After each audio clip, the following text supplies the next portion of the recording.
नमस्कार, मी पंजाब डक। आज आहे 29 मे 2025।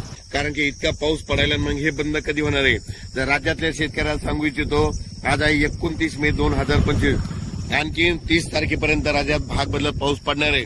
पण सर्वांसाठी आनंदाची बातमी, 31 मे पासून ते 5 जून पर्यंत ज्याचं शेत तयार असेल तुम्ही लागवडी करू शकता, पेरणी करायची करू शकता।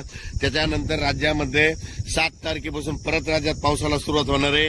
म्हणून हे अंदाज लागायचा 7 जूनला परत वाढणार आहे, 8ला त्याच्यापेक्षा वाढत जाईल, 9, 10, 11 असं वाढत जाणार आहे। म्हणून हे अंदाज लक्षात घ्यायचा।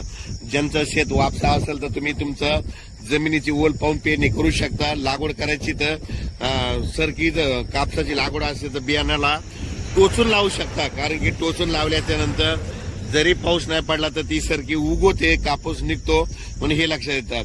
पण राज्यात मात्र 31 मेला म्हणजे बघा तुम्ही, उद्या 30 मे पासून राज्यात वारं सुटायला सुरुवात होईल। असं जोराचं वारं वाईल, म्हणजे ते वारं जवळपास 5 तारखेपर्यंत 6 तारखेपर्यंत चालत आणि 7 तारखेला परत राज्यामध्ये ठिकठिकाणी भाग बदलत पावसाला सुरुवात होणार आहे।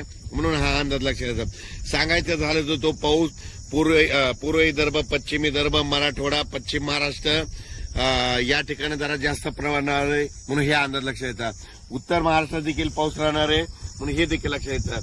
पण सांगायचं झालं तर म्हणजे 31 मे पासून ते कंप्लीट 6 जून पर्यंत हवामान कोरडं राहणार आहे, सूर्यदर्शन घडणार आहे, म्हणून हे देखील सर्वांना लक्षात येतात।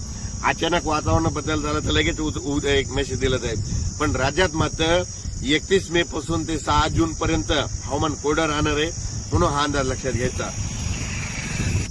शेत दुरुस्त असेल तर तुम्ही तुमच्या जमिनीची ओल पहा, पेरणी होत असेल तर पेरा, म्हणजे मूग पेरायला जमतं, उडीद देखील पेरायला जमतं।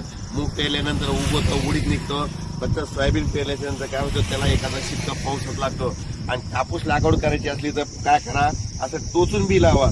टोचून बी लावल्याच्या नंतर पाऊस जरी नाही पडला तर ते कापूस निघतो, म्हणून हे लक्षात येतं। अचानक वातावरण बदल झालं तर उद्या लगेच एक मेसेज दिला जाईल। धन्यवाद।